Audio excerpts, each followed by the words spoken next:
Hi రణవేష్. ఏం హాయో ఏమో లేరా. ఎందుకురా అంత దీనంగా చెప్తున్నా? నిన్న మనం చేసిన వీడియో వైరల్ అయిందిరా. వైరల్ అయితే ఏమైందిరా? ఇప్పుడు అంత దీనంగా ఉన్నా. ఆ వీడియో చూసిన కొంతమంది ధర్మారం నుంచి ఫోన్ చేసి అన్న మా ఇంటి ముందు చినక్కాయలు అనపకాయలు తీసుకుపోదురా అని ఫోన్ చేస్తున్నారు. ఇంకొంతమంది సుమందిపల్లి నుంచి ఫోన్ చేసి మా ఇంటి ముందు అనపకాయలు చినక్కాయలు తీసుకుపోయేది నువ్వేనా అని ఫోన్ చేస్తున్నారు. ఇంకొంతమంది కదిరి నుంచి ఫోన్ చేసి మా ఇంటి ముందుకు వచ్చి ఏమని ముట్టుకున్నామంటే కనుక కాళ్ళీరు కొడతామంటున్నారా తెలుసా? కంగ్రాచులేషన్స్, నీ మధ్య గుర్తిస్తా అన్నారు. ఎంజాయ్, మా పండగ చేసుకో.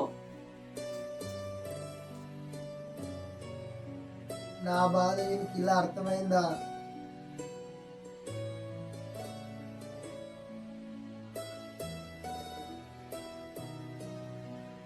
మళ్ళీ ఆ ఊరోడో ఫోన్ చేస్తున్నాడు, ఏమని తిడతాడో ఏమో. లైక్ చేయండి, షేర్ చేయండి.